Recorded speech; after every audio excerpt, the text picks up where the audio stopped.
নমস্কার, শুরু করছি বাংলা বলছে। আনুষ্ঠানিক ঘোষণার অপেক্ষা বিজেপির রাজ্য সভাপতির পদে শ্রমিক ভট্টাচার্য তিনি কার্যত বিনা প্রতিদ্বন্দ্বিতায় স্থলাভিষিক্ত হতে চলেছেন। এটাই এই মুহূর্তে দাঁড়িয়ে আজকে সবচেয়ে গুরুত্বপূর্ণ খবর। এবং যে সময় শ্রমিক ভট্টাচার্য এই গুরু দায়িত্ব পালনের জন্য মনোনীত হচ্ছেন, তার কয়েক মাস পরেই 2026-এর বিধানসভা নির্বাচন। 2021 পরবর্তী সময়ে বিজেপি ক্রমশ একাধিক নির্বাচনে তাদের উন্নতির ধারা তো বজায় রাখতে পারেনি, বরং বেশিরভাগ জায়গায় তারা জমি হারিয়েছে।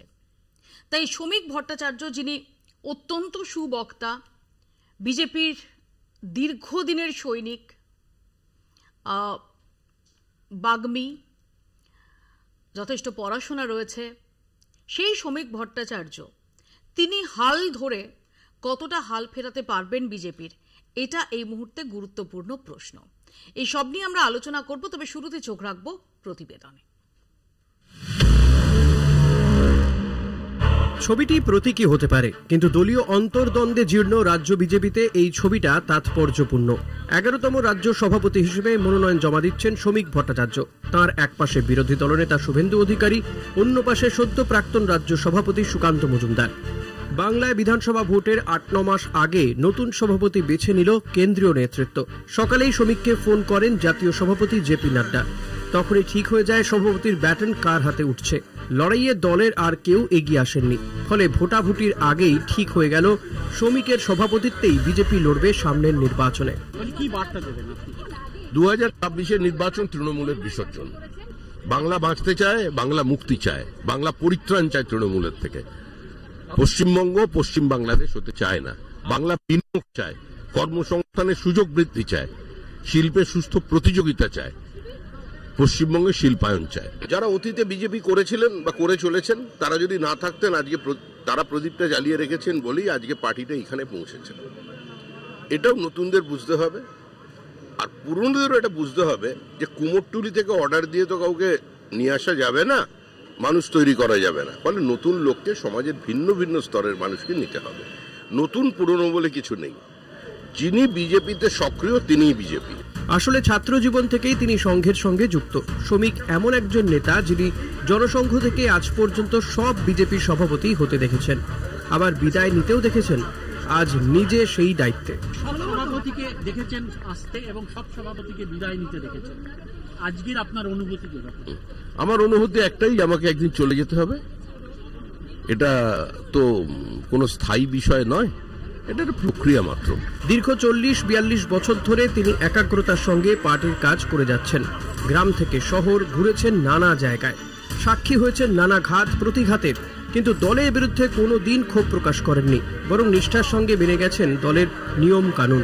তাই সভাপতি হওয়ার পর বিভিন্ন দলের কাছ থেকেই ফোন পেয়েছেন। শুভেচ্ছা জানাই শ্রমিককে। দীর্ঘদিন ওর সাথে এই অ্যাসেম্বলিতে আমরা কাজ করেছি। উনি নিজেও জানে শ্রমিক যে তৃণমূলকে সরানো অসম্ভব। সভাপতি চেঞ্জ করলেই তৃণমূলের যে বেস, সেই বেসকে সরানো যাবে না। 2002 সালে তথাগত রায়ের টিমে রাজ্য বিজেপির সাধারণ সম্পাদক হিসেবে দায়িত্বে আসেন। আবার একসময় বাদ পড়ে যান সুকুমার ব্যানার্জির টিম থেকে। পরে সত্যব্রত মুখার্জির টিমে আবার ফিরে আসেন, আবারও সেই একই পদে রাজ্য বিজেপির সাধারণ সম্পাদক হয়ে। এরপর রাহুল সিনহার টিমে ফের সেই গুরুত্বপূর্ণ দায়িত্ব। এবার সঙ্গে যোগ হয় দলের মুখপাত্রের দায়িত্ব। এভাবে চলতে চলতেই বসিরহাট দক্ষিণ কেন্দ্রের উপনির্বাচনে জিতে বিজেপি বিধায়ক হন। পরে দল তাকে পাঠায় রাজ্যসভায়। পহেলগাঁও হামলার পর কেন্দ্রীয় প্রতিনিধি দলের সঙ্গে ঘোরেন বিভিন্ন দেশে। এবার একেবারে রাজ্যের দায়িত্বে। দলীয় কোন্দল মিটিয়ে কতটা সাফল্য দলকে এনে দিতে পারবেন তিনি, এটাই এখন বড় প্রশ্ন। কলকাতা টিভি। আমাদের সঙ্গে ইতিমধ্যে যোগ দিয়েছেন বিজেপির পক্ষ থেকে সজল ঘোষ এবং যোগ দিয়েছেন আরএসপির পক্ষ থেকে মোহাম্মদ শফিউল্লাহ আলবার্ট। তার আগে আমি একবার চলে যাব, আমার সহকর্মী অঞ্জন রায় আমাদের সঙ্গে টেলিফোন লাইনে রয়েছেন। অঞ্জন, কোন অঙ্কে শ্রমিক ভট্টাচার্য তিনি এই গুরুদায়িত্ব পালনের জন্য মনোনীত হলেন, সেটা একটু তোমার কাছে জানবো। দেখো, দুটো মূলত প্রধান দায়িত্ব। ভাগে যদি ভাগ করো। একটা হচ্ছে যে দ্বিতীয় কোনো অপশন ছিল না কেন্দ্রীয় নেতাদের কাছে শ্রমিক ভট্টাচার্য ছাড়া, কারণ সুকান্ত মজুমদার কেন্দ্রীয় মন্ত্রী হয়ে গেছেন, ফলে তাকে বড় দায়িত্ব পালন করা হচ্ছে। দ্বিতীয় আর কোনো নেতা নেই যিনি শ্রমিক ভট্টাচার্য ছাড়া যাকে সভাপতির দায়িত্ব দেয়া যায়। আর দ্বিতীয় যে অঙ্কটা, সেই অঙ্কটা হচ্ছে পরিষ্কার, পুরনো এবং নতুনদের মধ্যে একটা যোগসূত্র শ্রমিক ভট্টাচার্যকে দিয়েই করা সম্ভব 26-এর বিধানসভাকে মাথায় রেখে। কারণ শ্রমিক ভট্টাচার্য বহু পুরনো দিনের কর্মী, তিনি 10 জন রাজ্য সভাপতি নিয়োগ দেখেছেন, তাদের আন্ডারে কাজ করেছেন এবং তাদের বিদায়ও দেখেছেন। শ্রমিক ভট্টাচার্য 11তম সভাপতি হলেন। ফলে তার অভিজ্ঞতা, তার কাজের ধরন এবং আজকে যারা ইয়াং জেনারেশন বিজেপিতে এসছে সেখানেও তিনি সমভাবে পরিচিত। ফলে এই দুটো অঙ্ককে মাথায় রেখেই মূলত কেন্দ্রীয় নেতৃত্ব সিদ্ধান্ত নিয়ে ফেলেন যে সুকান্ত মজুমদারকে আর মনোনয়ন না দিয়ে শ্রমিক ভট্টাচার্যকে নতুন মুখ হিসাবে নিয়ে আসার জন্য। আমি অঞ্জন এখানে একটু তোমার কাছে জানার চেষ্টা করবো যে আমরা জাস্ট কিছুদিন আগেও দেখেছি যে দলের মধ্যে থেকেই দিলীপ ঘোষ, তার অনুগামীরা, তারা একাধিকবার দিলীপ ঘোষের নেতৃত্বের পক্ষে সওয়াল করেছেন। আমরা একদিকে দেখেছি যে শুভেন্দু অধিকারী এবং শুভেন্দু অধিকারীর অনুগামী যারা, তাদের একটা অবস্থান রয়েছে। সুকান্ত মজুমদার, দিলীপ ঘোষ, অনেকগুলো পাওয়ার সেন্টারের ইঙ্গিত বিভিন্ন সময় উঠে এসেছে বিজেপির অভ্যন্তরীণ রাজনীতিতে। সেখানে দাঁড়িয়ে শ্রমিক ভট্টাচার্যের অবস্থানটা কোথায়?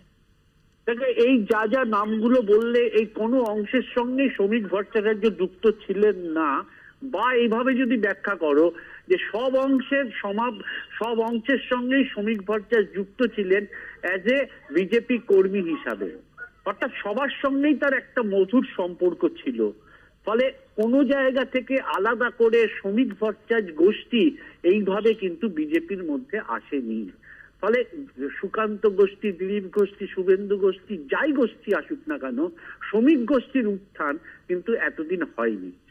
এই সভাপতি হয়ে যাওয়ার পর হবে কিনা সেটা আলাদা ব্যাপার, কিন্তু এতদিন হয়নি। যেহেতু কেন্দ্রীয় নেতৃত্বের সামনে মাত্র 9-10 মাস সময় একটা 26-এর বিধানসভা নির্বাচন, ফলে সব গোষ্ঠীকে এক করার জন্য একটা পপুলার মুখ বিজেপিতে খুঁজছিলেন তারা। সেক্ষেত্রে তাদের চয়েস এতদিনের কর্মী, প্রায় 40-42 বছরের কর্মী বিজেপির, যিনি কোনোদিন দল পরিবর্তন করেননি, জিতেছেন, প্রস্তাব এসছে অন্য দল থেকে, তবুও যাননি, এই বিজেপিতেই থেকে গেছেন। ফলে সেই চয়েস হিসাবেই কেন্দ্রীয় নেতৃত্ব তাকেই বেছে নিলেন। তোমার কাছে আমার শেষ প্রশ্ন, সেটা হচ্ছে আরএসএস এর সঙ্গে শ্রমিক ভট্টাচার্যের সম্পর্কটা সেটা কি রকম? এই দীর্ঘদিন ধরে শ্রমিক ভট্টাচার্য তিনি গেরুয়া শিবিরেই রাজনীতি করছেন, আমি এটা একটু তোমার কাছে জেনে নেওয়ার চেষ্টা করব। দেখো, শ্রমিক ভট্টাচার্যের উত্থানই কিন্তু আরএসএস এর মধ্য দিয়ে। শ্রমিক ভট্টাচার্য ছাত্র রাজনীতি থেকে উত্থান, সেই উত্থানই কিন্তু এবিপি থেকে, যেটা আরএসএস এর ছাত্র সংগঠন। দ্বিতীয় যে পর্যায়ে, যে আরএসএস মূলত দুটো নামকে প্রেফার করেছিল এবার রাজ্য সভাপতি হিসাবে তারা চেয়েছিলেন। একটা হচ্ছে 1 নম্বরে ছিল দিলীপ ঘোষ, 2 নম্বরে ছিল শ্রমিক ভট্টাচার্য, আমি যতটুকু জানি। কিন্তু দিলীপ ঘোষ নিয়ে একটা বিতর্কের সৃষ্টি হয়, যেই বিতর্কের ফলে অনেকটা দূরে দিলীপ ঘোষ এই সভাপতির পদ থেকে চলে যান। স্বাভাবিকভাবে সেকেন্ড নাম হিসাবে শ্রমিক ভট্টাচার্যের নাম উঠে আসে, যেহেতু তিনি আরএসএস এর খুব এই মুহূর্তে রাজ্যসভার সাংসদ এবং অপারেশন সিঁদুর নিয়ে গোটা বিশ্বে যেভাবে তিনি ব্যাখ্যা করেছেন ভারতবর্ষের বিদেশ নীতিকে, তাতে প্রধানমন্ত্রী থেকে শুরু করে আরএসএস এর কেন্দ্রীয় নেতারা সবাই তার উপর সন্তুষ্ট। ফলে তাদের কাছে আর বিকল্প ছিল না শ্রমিক ভট্টাচার্য ছাড়া।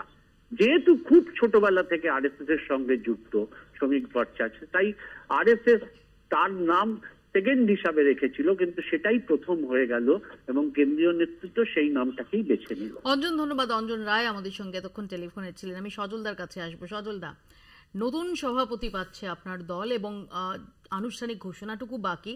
ইতিমধ্যে স্পষ্ট যে শ্রমিক ভট্টাচার্য তিনি এরকম একটা ক্রুশিয়াল সময়, যেখানে কয়েক মাস পরেই বিধানসভা নির্বাচন, তখন তিনি দায়িত্বে আসছেন।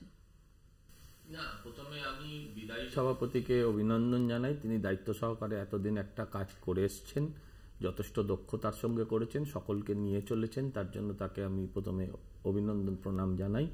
শ্রমিকদা একদম মাটি স্তরের নেতা, আর বাকিটা যা বলার অঞ্জনদা বলেই দিয়েছেন, তো আমি দর্শকদের বোর করতে চাইব না। আমি বিশ্বাস করি শ্রমিকদার হাতে পড়ে এই দল 2026-এ এই নবান্নে পৌঁছবে, এটা নিয়ে আমাদের কোনো সন্দেহ নেই। এবং আপনাদের অনেক দিনের অনেক উৎসুক চাহিদা, অনেক চিন্তা, কে হবে তার আজকে নিরসন হয়েছে। নিশ্চয়ই আপনারাও সবাই শান্তিতে থাকবেন। এছাড়া আর আমার এই মুহূর্তে কিছু বলার নেই। কি এক্সপেকটেশন নতুন সভাপতির কাছে? কারণ আমরা যদি দেখি যে দিলীপ ঘোষ তিনি একাধিকবার, সাম্প্রতিক অতীতেও একাধিকবার তিনি আপনাদের অস্বস্তি উদ্রেক করে একথা খুব জোরালোভাবে ঘোষণা করেছেন, ক্লেম করেছেন বা বোস্ট করেছেন যে তার হাত দিয়েই 3 থেকে 77 হয়েছিল বিজেপি। না ঠিকই তো, তা যে যার সময় হয়। এখন আপনাকে যদি কেউ প্রশ্ন করে যে তাজমহল কে বানিয়েছিল, আপনি তো বলবেন না যে মিস্ত্রিরা বানিয়েছিল, আপনি বলবেন শাহজাহান বানিয়েছিলেন। ঠিক সেই সময় দিলীপদার হাত ধরেই এই ঘটনার মানে দল 3 থেকে 77 হয়েছে, তো কৃতিত্ব দিলীপদারই প্রাপ্য। এটা তো কোথাও কেউ এটাকে তো অস্বীকার করছে না, এটাকে কেউ অস্বীকার করছে না। আর বাকিটা দলের বড় নেতাদের সিদ্ধান্ত, আমরা ভীষণ খুশি। আমি আলবার্টের কাছে আসবো। আলবার্ট, বিজেপি একটা স্বতন্ত্র রাজনৈতিক দল এবং তার সাংগঠনিক যে প্রক্রিয়া, সেই প্রক্রিয়ার মধ্য দিয়ে শ্রমিকবাবু সভাপতি হচ্ছেন, সেটা কলকাতা টিভির মাধ্যমেই আমি জানতে পারলাম। এবং শ্রমিকবাবুকে শুভেচ্ছা। এবং বিশেষ করে যে কথাটা বলা সেটা হচ্ছে অন্ততপক্ষে বিজেপি একটা রাজনৈতিক দল হিসাবে যারা একদম গ্রাউন্ড লেভেলে যারা রাজনীতির কাজকর্ম করেন এবং বিজেপির সঙ্গে যখন বিজেপি 4% ভোট পেত তখনও বিজেপি করতেন, এখনো বিজেপি করেন, সেই সমস্ত কর্মীরা অন্ততপক্ষে এটুকু বলতে পারে যে কোনো জায়গা থেকে ভাড়া করা দলের নয়, অন্ততপক্ষে বিজেপির লোকই বিজেপির সভাপতি হলো। এটা ছাড়া আমার এখানে একটু অ্যালবার্টের কাছে প্রশ্ন যে শ্রমিক ভট্টাচার্যকে আমরা যদি দেখে থাকি অ্যালবার্ট, যে বিভিন্ন সময় শ্রমিক ভট্টাচার্যকে যে বিরোধী রাজনৈতিক দলের যারা বিশেষ করে যারা স্পোক্স পার্সন রয়েছেন তাদের মধ্যে শ্রমিক ভট্টাচার্যের রাজনীতির বাইরে একটা অ্যাকসেপ্টেবিলিটি আমরা লক্ষ্য করেছি, যে বিভিন্ন আড্ডায় বা বিভিন্ন রকমের আলোচনায়, যেটা আমি শুরুতেই বললাম যে তিনি অত্যন্ত সুবক্তা, বাগ্মী, সেন্স অফ হিউমার, তার রসবোধ দুর্দান্ত, তার পড়াশোনার পরিধিটাও যথেষ্ট, এবং যে কারণে বিভিন্ন ক্ষেত্রে আমরাও দেখেছি যে যখনই অন্যান্য রাজনৈতিক দলের ব্যক্তিত্বদের সঙ্গে যখন আলোচনা হচ্ছে সেই সময় শ্রমিক ভট্টাচার্য তিনি তাদের কাছে তার সেই অর্থটা গ্রহণযোগ্যতা রয়েছে। তো এটা তো ঠিক। পশ্চিমবঙ্গের রাজনীতির যদি অতীতের ইতিহাসের দিকে যদি আমরা ফিরে যাই, আমি রাজনীতির বিরোধিতা আছে, কে ভোটে জিতছে কে ভোটে হারছে সেগুলো অন্য একটা দিক, কিন্তু রাজনীতির যে সৌজন্যতা এবং যে সংস্কৃতি, সেই সংস্কৃতি নিয়ে যদি আলোচনা করা যায়, একটা সময় পশ্চিমবঙ্গে একজন বিদগ্ধ বামপন্থী নেতা ছিলেন ত্রিদীপ চৌধুরী, কংগ্রেসের বিদগ্ধ নেতা ছিলেন ডক্টর রেজাউল করিম। তাদের মধ্যেকার যে সম্পর্কের রসায়ন এবং সম্পর্কের বিভিন্ন দিক যদি বলা হয়, বিধান রায়ের সঙ্গে জ্যোতিবাবুর সম্পর্ক, এই যে রাজনীতির একটা সংস্কৃতি ছিলেন, সেই সংস্কৃতি পশ্চিমবঙ্গে তো ধারক বাহক হিসেবে বহন করার কথা ছিল, কিন্তু সিদ্ধার্থ শঙ্কর রায়ের সঙ্গে জ্যোতিবাবুর সম্পর্কের বিষয়গুলো ছিল। এই যে বহন করার যে সংস্কৃতি, এই সংস্কৃতিটা বাংলার একদম নিজস্ব সংস্কৃতি, এই সংস্কৃতিটা মাঝে বেশ কিছু বছর ধরে নানা কারণে নষ্ট হয়েছে। এবং বিজেপির যে নিজস্ব রাজনীতি, এই রাজনীতির মধ্যে বিজেপির বহু নেতা আছেন এবং অতীতে বিভিন্ন জন সভাপতি হয়েছেন। তুমি যে কথাটা বললে তোমার সঙ্গে 100% একমত। এই শ্রমিকবাবু অন্য আর 5-7টা নেতাদের তুলনায় অত্যন্ত পরিশোলিত শব্দ ব্যবহার করেন এবং রাজনীতির মধ্যে থেকে অন্যদের সঙ্গে কথা বলবার ক্ষেত্রে যে সৌজন্যতা এবং যে সংস্কৃতি, সেই পরিচয় তিনি দেন। এটা ব্যক্তিগতভাবে শ্রমিকবাবুর কাছে, শ্রমিকবাবুর ক্ষেত্রে নিশ্চিতভাবে এটা ভালো লাগা এবং সম্মান প্রাপ্য শ্রমিকবাবু। আর রাজনীতির লড়াইটা রাজনীতির মতোই হবে, কারণ বিজেপি তার নিজস্ব যে রাজনীতি, সেই রাজনীতিটাই বহন করবেন শ্রমিকবাবু। অমিত শাহ, নরেন্দ্র মোদীর রাজনীতিটাকেই তিনি বহন করবেন। সুতরাং সেই রাজনীতির বিরোধিতাতে 100% যে লড়াই, সেই লড়াইটাই থাকবে। আমাদের মধ্যে ইতিমধ্যে এসে যোগ দিয়েছেন তৃণমূল কংগ্রেসের পক্ষ থেকে তন্ময় ঘোষ। আমি তন্ময়ের কাছে আসবো যে তন্ময়, জল্পনার অবসান, আনুষ্ঠানিক ঘোষণাটুকু বাকি, শ্রমিক ভট্টাচার্য তিনি পরবর্তী বিজেপির সভাপতি হতে চলেছেন এবং সামনেই বিধানসভা নির্বাচন। শ্রমিক ভট্টাচার্যের এই সভাপতি হওয়াটা, সেটাকে তোমরা কিভাবে দেখছো? না, প্রথম কথা হচ্ছে এটা সম্পূর্ণ বিজেপির আভ্যন্তরীণ বিষয়, তারা কাকে সভাপতি করবেন কাকে করবেন না। কিন্তু যেটা দেখে মনে হচ্ছে আমাদের নেতৃত্বের পক্ষ থেকে অভিষেক বন্দ্যোপাধ্যায় যখন বলেছেন যে বিজেপি 2026-এ 50টা আসন পেরোতে পারবে না, সেই দায়টা ঝেড়ে ফেলার জন্যেই কি শ্রমিকবাবুকে বলির পাঠা করা হলো, সেটা তারা ভালো বলতে পারবেন, কারণ যারা এতদিন ভাবছিলেন, এই কাল অবধি শোনা যাচ্ছিল সুকান্তবাবুই কন্টিনিউ করবেন, শুভেন্দুবাবুর কথা শুনে মনে হচ্ছিল তিনি তার কাউকে হয়তো করবেন। আসলে ওনারা বুঝতে পেরেছেন যে কোনো কিছুই হওয়ার নয়, 50 তো দূরের কথা, তারও নিচে নেমে যাবে। সেই জায়গা থেকে শ্রমিকবাবুকে ধরে বেঁধে বোধহয় বসিয়ে দেওয়া হলো। সে ভালো, ওনাকে শুভেচ্ছা থাকলো, উনি আগামী দিনে রাজ্য সভাপতি হন বিজেপির। কিন্তু একটা কথা মাথায় রাখবেন, বিজেপির আভ্যন্তরীণ যে গোষ্ঠীদ্বন্দ্ব, এই কিছুদিন তো দেখছি দিলীপ ভার্সেস শুভেন্দু, শুভেন্দু ভার্সেস সুকান্ত, প্রত্যেক দিনই তাদের নিজেদের মধ্যে শীর্ষ নেতৃত্বের পদে কে থাকবেন, কার পথে দল চলবে, এই করে করেই তারা চালিয়ে দিলেন। এক, দ্বিতীয় কথা, যে দল 1 কোটি সদস্য সংখ্যা করতে হবে বলে কেন্দ্রীয় নেতৃত্বের পক্ষ থেকে টার্গেট বেঁধে দেন, সেখানে 42 লক্ষতে থেমে যায়। তাদের সভাপতি, রাজ্য বিজেপি সভাপতি সুকান্ত মজুমদার, তিনি সভাপতি হিসেবে সম্ভবত শেষ প্রেস কনফারেন্সটি করছেন। সরাসরি চলে যাব। অভিজিৎ সরকারকে মারা হয়, এমনকি তার পোষ্য যে কুকুরগুলো ছিল তাদেরকে পর্যন্ত ছাড়া হয়নি। এই ধরনের নৃশংসতা তালিবানরাও হয়তো দেখায় কিনা আমার সন্দেহ আছে। সেই ধরনের নৃশংসতা এই রাজ্যে আমরা তৃণমূলের কাছ থেকে দেখেছি। সিবিআই এর চার্জশিটে নাম এসেছে, আমরা আশা করব এর বিচার হবে।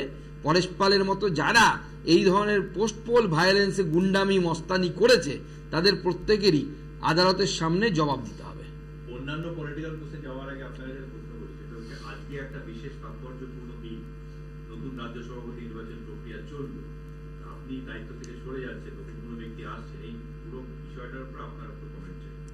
না দেখুন, এটা বিজেপির চিরন্তন পদ্ধতি। বিজেপি সাংগঠনিক দল, নির্দিষ্ট সময় অর্থাৎ 6 বছর পর পর আমাদের সাংগঠনিক নির্বাচন হয়।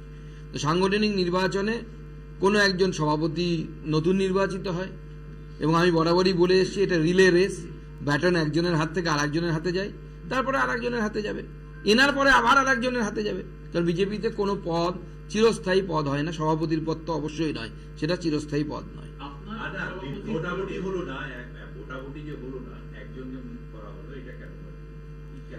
না, একজনই নমিনেশন ফাইল করেছে এখনো পর্যন্ত। তো স্বাভাবিকভাবে একাধিক ফাইল করলে তো ভোটাভুটি হতো, কেউ ফাইল করেননি, ওনাকে সবার মনে হয়েছে হ্যাঁ ইনি আমাদের মধ্যে যোগ্যতম ব্যক্তি, সেজন্য ওনাকে দায়িত্ব দেওয়া হয়েছে। না, ঘোষণা কালকে হবে।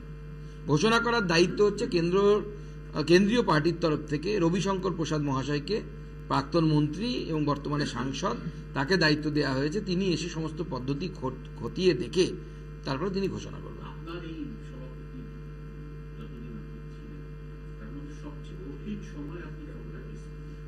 দেখুন, রাজনীতিতে সহজ সময় বলে কিছু হয় না, সবসময়ই কঠিন হয়।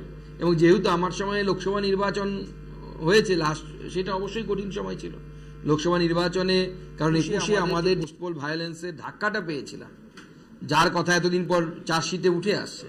সেই ধাক্কা সামলে নিয়ে সেখান থেকে পার্টিকে টেনে আনা বা বের করে আনা একটা বড় চ্যালেঞ্জ ছিল, যে বিজেপি কোথায় গিয়ে থামবে। কেউ বলছিল 5টা সিট পাবে, কেউ বলছিল 6টা সিট পাবে। আমাদের দলের মধ্যে অনেকের মধ্যে কনফিউশন ছিল যে আমরা কতগুলো সিট পাবো শেষ পর্যন্ত। তো তারপরে পার্টি একটা জায়গায় দাঁড়িয়েছে, পার্টির একটা 38% মতো ভোট এখন আমরা ধরে রাখতে পেরেছি, 2,30,00,000 কাছাকাছি। আমার বিশ্বাস আগামী দিনে এখান থেকে আমরা জয়ের জায়গায় যাব এবং এখানে সরকার গঠন করব।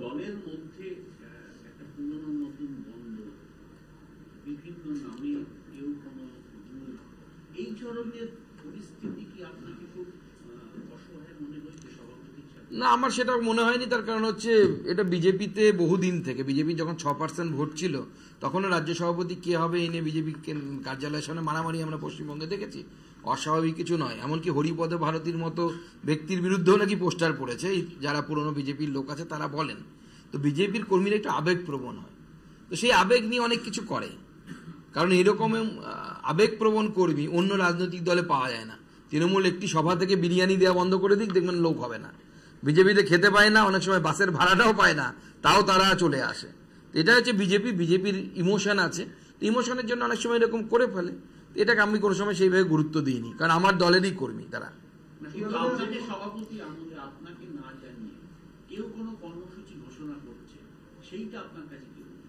দেখুন, আমি চেষ্টা করেছি যে সবসময় যে ভারতীয় জনতা পার্টিকে সামনের দিকে এগিয়ে নিয়ে যাওয়ার জন্য।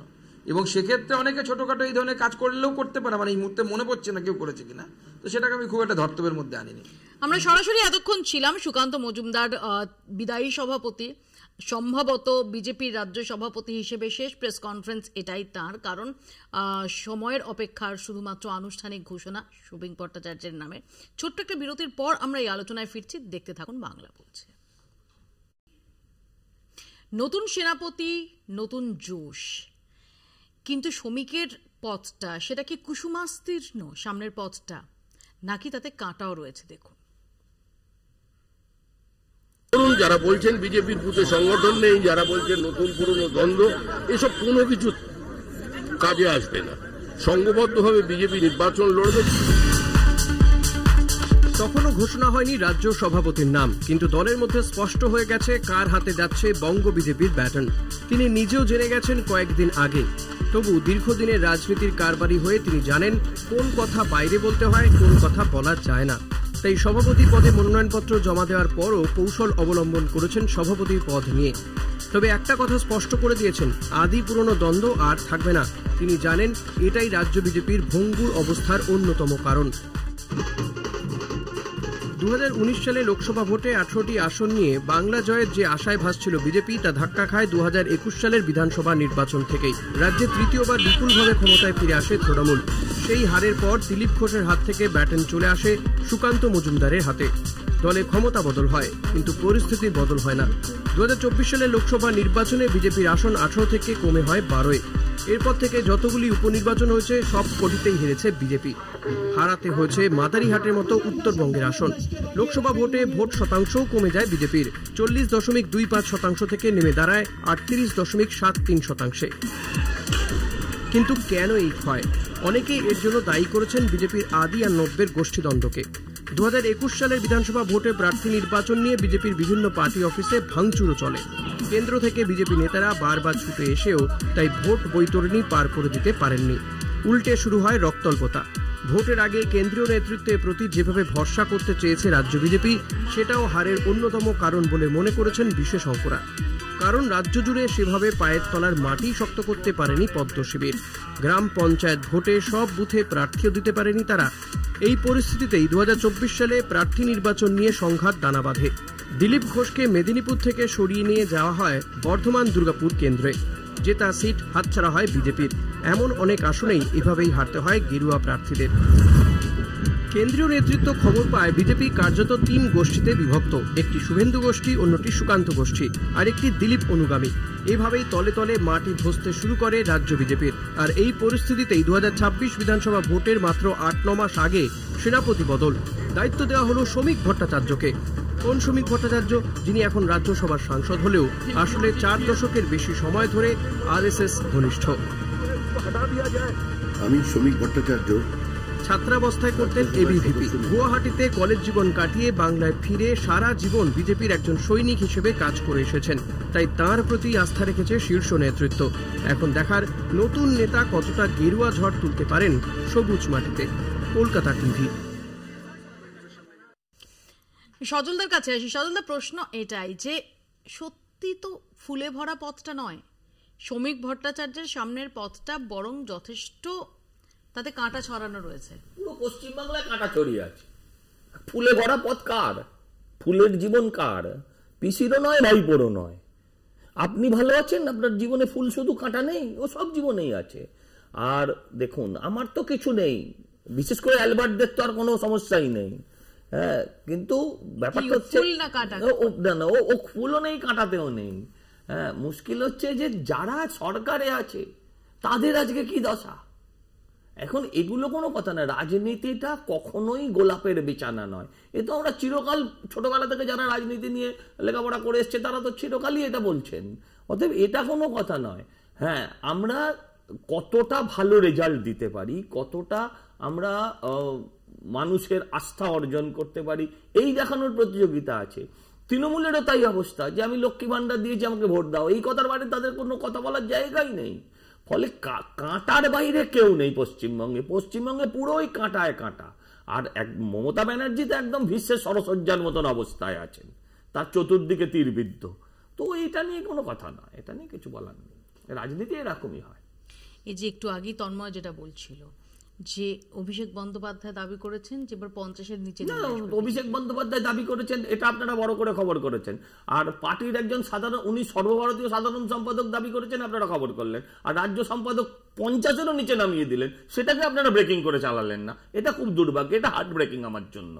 দেখুন, আমি বলবো এদের একটা ভালো করে টিয়া পাখি সামনে রবিবার আসছে, একটা কিনে নিক, ওই হাতিবাগানে এখন আর বসে না, গ্যালিফ স্ট্রিটের হাট থেকে নিয়ে বসে পড়ুক, গিয়ে এরা এক একজন এক একটা জায়গা চয়েস করে এরা বসে পড়ুক। যে এরা জ্যোতিষশাস্ত্র নিয়ে এত দূর পড়াশোনা করে ফেলেছে, এরা বলে দিচ্ছে যখন কেউ 50, আরেকজন জ্যোতিষী এসে বলছে না 50-এর নিচে, তো সেটা নিয়ে তারা তাদের মধ্যে লড়াই চালাবে। এই সমস্ত কথা, অর্বাচীনের কথার মধ্যে আমাদের গিয়ে কোনো লাভ নেই। এই ধরনের বলছে আমাদের মধ্যে গোষ্ঠীদ্বন্দ্ব, তন্ময়বাবু বলছেন, আরে নিজের ঘরটা ভালো করে দেখ, খালি পরের ঘরে উঁকি মারা হয়, অসভ্যের মতন স্বভাব, এটা থাকা উচিত না, এটা বদ স্বভাব। নিজের ঘরের কি অবস্থা? আমাদের ঘরে যদি বিক্ষোভ হয়, আমাদের ঘরে যদি গোষ্ঠীদ্বন্দ্ব থাকে, বড় জোর ফেসবুকে লেখে, বড় জোর পোস্টার মারে। এখন তন্ময়বাবুর বিরুদ্ধে যদি ও দলের ভেতরে কেউ থাকে, তন্ময়বাবুকে গুলি করেও দিতে পারে। ওদের তো তাই হচ্ছে, তারা গোষ্ঠীদ্বন্দ্ব দেখাচ্ছে আমাদের। এই কথাগুলো ঠিক না। প্রথম কথা হচ্ছে যে নিশ্চয়ই এই 50 যে সিট পাবে বা 50-এর নিচে পাবে, এটা বলার জন্য বুথভিত্তিক সংগঠন লাগে, যেটা তৃণমূল কংগ্রেসের আছে। গত 2024 থেকে 13টা উপনির্বাচন হয়েছে, 13টা উপনির্বাচনেই বিজেপি হেরেছে।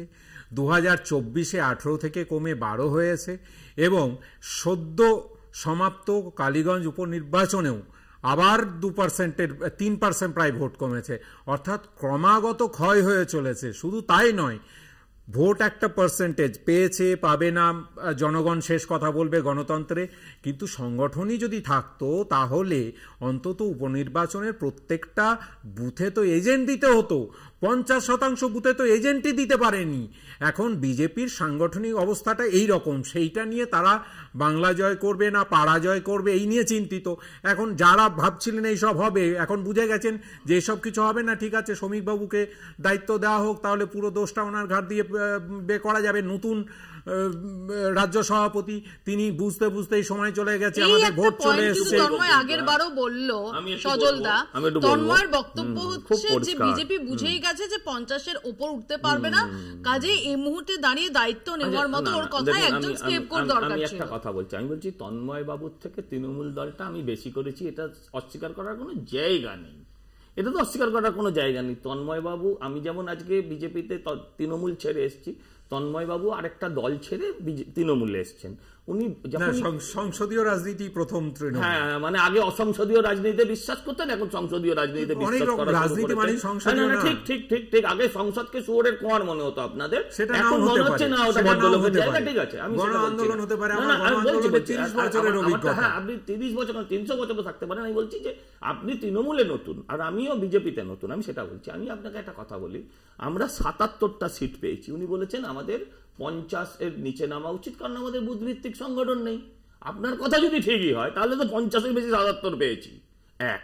আর আপনি সিপিএম জামানায় তৃণমূলে ছিলেন না, আপনি তখন সিপিএম এর পক্ষে ছিলেন। সিপিএম এর পক্ষে আমি কোনোদিন ছিলাম না, ঘুরিয়ে ঘুরিয়ে কোনোদিন ছিলাম না। সিপিএম আমাকে প্রচুর মেরেছে, তার জন্য কেস খেয়েছি, দেখলেই বোঝা যাচ্ছে। হসপিটালে ছিলাম, সেটা অন্য আলোচনা। আমি ওর মধ্যে যাচ্ছি না। আমি আপনাকে বলি যে আপনার সুস্থতা আমি সবসময় কামনা করছি, কিন্তু আমি আপনাকে একটা কথা বলছি, তন্ময় তো সাবজেক্ট নয়। না না, সাবজেক্ট নয় তো, ওনার প্রশ্ন আমি ওনার প্রশ্ন, আরে বাবা উনি সাধারণ সম্পাদক। যদি ভাই এক মিনিট আমি বলছি, মৌপ্রিয়া তুমি আমাকে একটা কথা বলো, যদি আজকে শ্রমিকদাকে করা হয়েছে পুরো দোষ তার ঘাড়ে চাপিয়ে দেওয়ার জন্য, তাহলে এই যে একজন নতুন ব্যক্তিকে সাধারণ সম্পাদক করেছে, নিশ্চয়ই তিনি গুণমানে অনেক বড় তাই করেছে, তো সেই রকম ব্যক্তির ঘাড়েও তো পুরো অনেকটা দোষ আসবে, পুরোটা না এলেও। আমি আপনাদেরকে একটা কথা বলছি যে সিপিএম জামানায় কটা বাই ইলেকশনে আপনারা জিততে পেরেছিলেন? তখন আপনি ছিলেন না, আমি ছিলাম। আমি বলছি কটা জিতেছি আমরাও হাতে গোনা 2-3টে ছাড়া সারা জীবনে জিততে পারিনি। 34 বছর ধরে সিপিএম এর বিরুদ্ধে লড়াই লড়তে হয়েছে। সেখানে বিজেপি দলটা তো নতুন, প্র্যাকটিক্যালি 19-এর পর থেকে তার উত্থান রাজনৈতিকভাবে দ্বিতীয় শক্তি হিসেবে। তার মানে তো এই জায়গাটা মানতে হবে। না না সজল দা, আপনার সঙ্গে একমত তো, আমিও তো তাই বলছি যে আপনারা আরো 34 বছর বিরোধী দল হিসেবে কাজ করুন, তারপরে তৃণমূলের কথা ভাববেন। আমি সেটাই বলছি, 26-এ হবে না। ঠিক আচ্ছা, আমি আপনাকে বললাম শুনুন, যদি আরো 34 বছর থাকতে হয় না, তাহলে আপনার যে কি দুরবস্থা হবে আমি আসবো সেইটা নিয়ে দুজনের কাছে আসবো। আমি অ্যালবার্টের কাছে আসি, কিন্তু অ্যালবার্ট 2019 থেকে যদি নির্দিষ্টভাবে দেখি, যে সময় থেকে এটা একেবারে প্রামাণ্য একটা তথ্য হয়ে দাঁড়ালো যে বামেদের ভোটের একটা অংশ রামে ট্রান্সফার হলো, যেটা তার আগে অবধি অনেকেই ভাবতে পারেনি। তোমরা তো ভাবতে পারো নি। এরপরও আমরা যখন দেখছি যে বিজেপি সম্পর্কে যারা বাম মনস্ক, তাদের একটা বড় অংশের ধারণা যে বিজেপির যে ভাবধারাটা, বিজেপির যে মোডাস অপারেন্ডি, সেটা সম্পর্কে তাদের অনেকেরই একটা অনীহা। কিন্তু আরবান বামেদের কাছে শ্রমিক ভট্টাচার্যের গ্রহণযোগ্যতা, যেহেতু আমি আবারও বলছি যে তিনি ওয়েল রেড, তিনি বাগ্মী, তার একটা পলিশ রয়েছে, সেই অর্থে তাকে কুকথা সেভাবে বলতে দেখা যায় না। তিনি যে সমস্ত ডিবেট করেন, সেই ডিবেটে তার একটা সেটাতে যতটা না একদম মাঠের রাজনীতির টাচ থাকে, তার থেকে বেশি সেখানে একটু ইন্টেলেকচুয়াল এলিমেন্ট থাকে। তো এই বিষয়গুলো কোথাও কি একটা অংশের বাম মনস্ক তাদের ইনফ্লুয়েন্স করতে সাহায্য করবে না? দেখো, প্রথম কথা যে শ্রমিকবাবু বিজেপি রাজ্য সভাপতি ব্যক্তি, শ্রমিকবাবু তার ভাষা, শব্দচয়ন, সেগুলো যদি ভালো লাগার যে নিদর্শন অতীতে দিয়েছেন, সেগুলো ব্যক্তি হিসেবে কারোর ভালো লাগতে পারে, ভালো জিনিসের সুনাম করতেই পারে। কিন্তু একটা জিনিস মনে রাখতে হবে যে বিজেপির রাজ্য সভাপতি কিন্তু ভারতবর্ষের বুকে বা পশ্চিমবঙ্গের রাজ্য সভাপতি, যে পশ্চিমবঙ্গে যে প্রগতিশীলতার ধারার কথা বলবেন না, বিজেপির যে নিজস্ব রাজনৈতিক মোটো, সেই বিভাজনের কথাই বলবেন। নরেন্দ্র মোদী, অমিত শাহর যে বাহন, সেই বাহনটাই করবেন, মোহন ভাগবতের নির্দেশ মতোই চলবেন। সেই রাজনীতির বিরোধিতা পশ্চিমবঙ্গে যারা বামপন্থী রাজনীতিতে বিশ্বাস করে তারা নিশ্চিতভাবেই করবেন এবং আরো দৃঢ়ভাবে করবেন। এক। 2 নম্বর হচ্ছে, আপনি যে কথাটা বলছিলেন যে বামের ভোট রামে যাওয়া, এই জায়গাটা হচ্ছে অতিরিক্ত সরলীকরণ কথাবার্তা। কারণ ধরো 2011 সালে পশ্চিমবঙ্গে বামপন্থীদের সরকারটা চলে গেছে। 2011 সালের আগে বহু মানুষ যারা বামপন্থীদেরকে ভোট দিত, বামপন্থীদেরকে সমর্থন করত, সেই মানুষগুলোর একটা অংশ তৃণমূলকে ভোট দিয়েছে বলে না, আমি সেটা শেষ করছি, তৃণমূলকে ভোট দিয়েছে বলেই তারা তৃণমূল কংগ্রেস পশ্চিমবঙ্গে ক্ষমতায় এসছে। এবং পরবর্তীকালে যারা তৃণমূল কংগ্রেসের বিরুদ্ধে পশ্চিমবঙ্গে বামপন্থীদেরকে ভোট দিয়েছে, বিরোধী শক্তি হিসেবে ছিল, তাদের একটা অংশে মানুষ যারা বামপন্থীদের উপরে আস্থা না রাখতে পেরে বিজেপিকে ভোট দিয়েছে।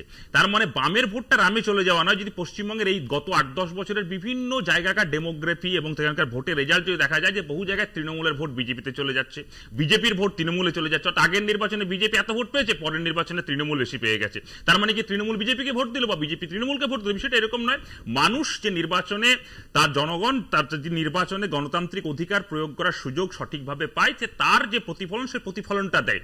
যে কথাটা আমি বলে শেষ করব, দুর্ভাগ্য এখানে এটাই যে আজকের দিনে ভারতবর্ষের যে রাজনৈতিক শক্তিগুলোর মূলত একদিকে হচ্ছে দিল্লিতে বসে থাকা বিজেপি আর আমাদের রাজ্যের তৃণমূল কংগ্রেস। তৃণমূল কংগ্রেস যেমন যে শব্দ চয়ন করছেন, তৃণমূল কংগ্রেসের সাধারণ সম্পাদক অভিষেক বাবু বলেছেন যে বিজেপি 50-এর নিচে চলে আসবে, এটা তৃণমূল কংগ্রেসের বক্তব্য। একই জিনিস দেখি নরেন্দ্র মোদীকে পার্লামেন্টে দাঁড়িয়ে বলতে 400 পার করে ফেলবো। এই যে জনগণের উপরে আস্থা না রেখে, জনগণের উপরে যে আধিপত্যবাদ চাপিয়ে দিয়ে, যে আমি যেটা বলবো সেটাই ঠিক, 400 পার হয়ে যাবে, ওরা শূন্য হবে, এরা 200 পার হয়ে যাবে, এই যে ট্র্যাডিশন, এই যে আউটলুক, এটা হচ্ছে অধ্যত্বের বহিঃপ্রকাশ। সে অধ্যত্ব অভিষেক বাবুর হতে পারে, সে অধ্যত্ব নরেন্দ্র মোদীর হতে পারে। একটা লাইন বলি, একটা কেন, না, আমি অ্যালবার্ট পিন্টোকে একটুও গুচ্ছা দেব না, কিন্তু আমি বলি এগুলো তো ঔদ্ধত্যের কথা, যে আমরা 200 পাবো, কেউ বলে আমরা 400 পাবো, এটা ঔদ্ধত্যের কথা। আর আমরা 235 আর ওরা 30, এটা কোন সহানুভূতিশীল, সহৃদয়, বিচক্ষণ রাজনৈতিক মানসিকতার কথা? সেটা উত্তর দিন আপনি। একদম, আমরা 235 ওরা 35, এই যে শব্দচয়ন, এই শব্দচয়ন নিয়ে সেই সময় বামপন্থী দলগুলো বামপন্থী দলগুলো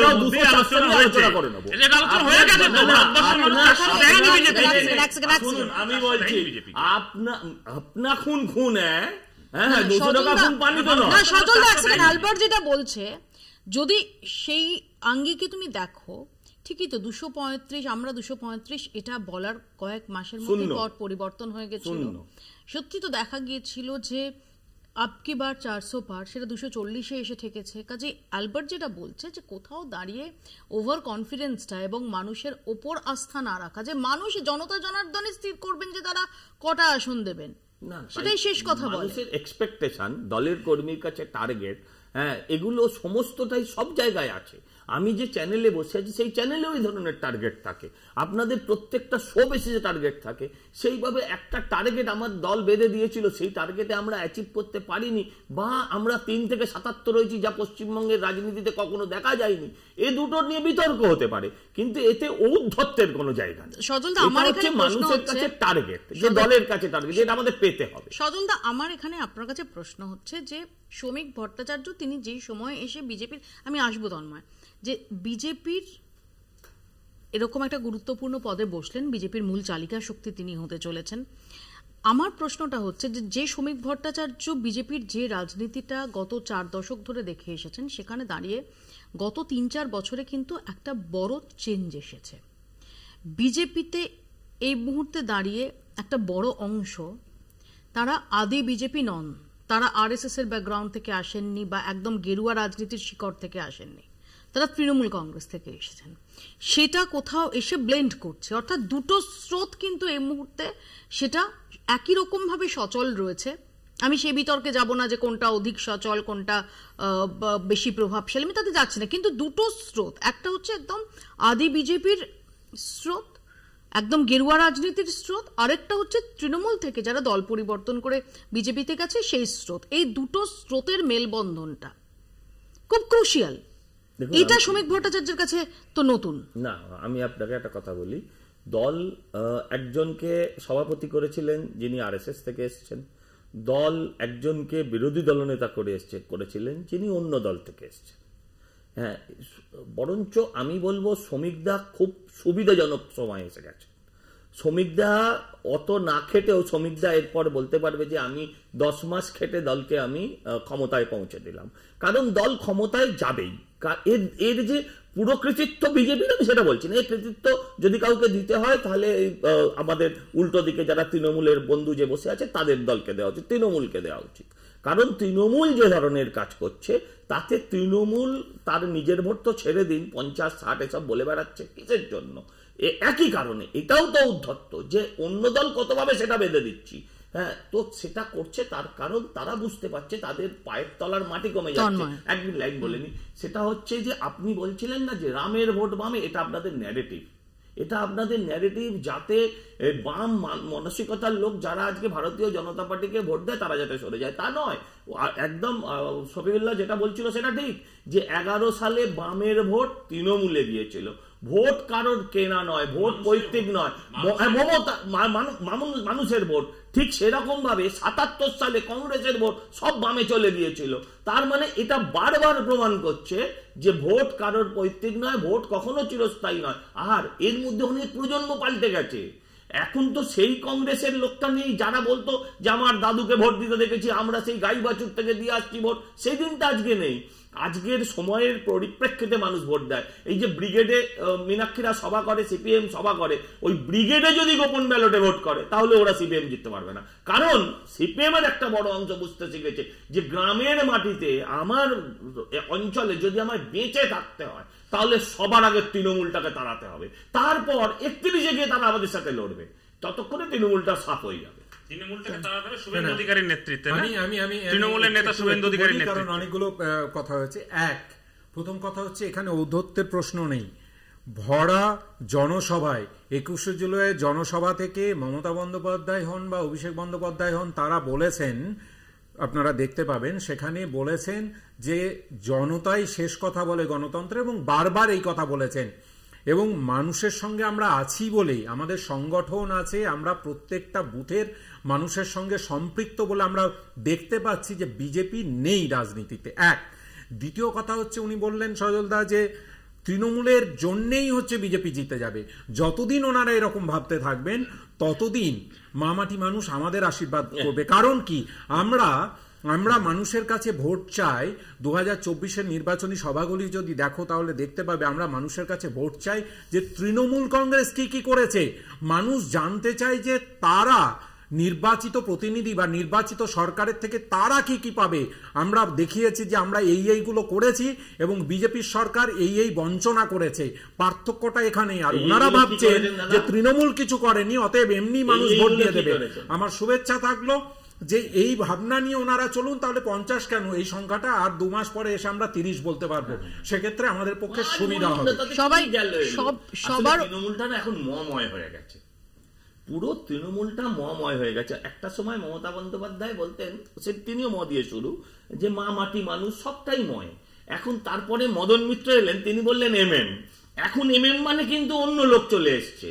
হ্যাঁ, তার মধ্যে এই দেখুন মানি, মেয়ে মানুষ, এই যে পুরোটা ঢুকে, এরপরে আপনারা বলেন যে আপনাদের মানুষ ভোট দেবে। আমি আপনাকে বলছি, আপনি বললেন এই কাজগুলো করেছে, আপনি বলুন একটা কথা বলুন, আপনাদের দলে শিক্ষিত, আচ্ছা একটা কথা বলুন, মানুষ আপনাদের ভোটটা দেবে, নিশ্চয়ই দেবে। আমি একটু শব্দ চয়ন একটু নিয়ন্ত্রণ রাখতে বলবো। মানুষের পাশে মহিলা স্কিম করেছে, 94টা স্কিম করেছে, কি করেনি আপনারা? লক্ষ্মীর ভান্ডার, লক্ষ্মীর ভান্ডার, আমি বলছি লক্ষ্মীর ভান্ডার প্রকল্প থেকে শুরু করে যতগুলো প্রকল্প হয়েছে, আপনারা যে রাজ্যগুলোতে জিতেছেন লাডলি গায়না বলেছেন বলে ভোটের পরে দেন না, তাহলে এই যে পার্থক্য। শুনুন না, 54টার মধ্যে 24টা বলতে পারলে এখানে বসে আমি এখনই এখান ছেড়ে উঠে যাব, কান্দরে উঠবো। আমি সবগুলো বলে দেবো, আমি কান্দরে উঠবস করা চাই না। আপনি রাজনৈতিক ভয়ের কিছু নেই, একটা সরকারি প্রকল্প নাম ধরে বলে দেবো, আপনি সময় দিন, আমি খুঁজে বলে দিচ্ছি, বলে দিচ্ছি। শুধু লাস্ট কথা শেষ করবো যে আপনাদের দলে আজকে হচ্ছে তথাগত বনাম দিলীপ বনাম শুভেন্দু বনাম সুকান্ত, এই চলে। আপনি তৃণমূল কংগ্রেসে, আমি বলে দিচ্ছি, তৃণমূল কংগ্রেসে কোথাও শুনেছেন যে বলেছে আমাদের সভানেত্রী মমতা বন্দ্যোপাধ্যায়, আমাদের প্রত্যেকটা অভিষেক বন্দ্যোপাধ্যায় বলেন, আমাদের আমাদের সময় একদম শেষ। হাল ধরছেন শ্রমিক ভট্টাচার্য, বিজেপির হাল ফেরাতে পারবেন কিনা তার উত্তর ভবিষ্যৎই দেবে। নতুন রাজ্য বিজেপির সভাপতি, তাকে ডেফিনেটলি আমাদের শুভেচ্ছা রইল। আপাতত বাংলা বলছে এখানেই শেষ করছি। দেখতে থাকুন কলকাতা টিভি।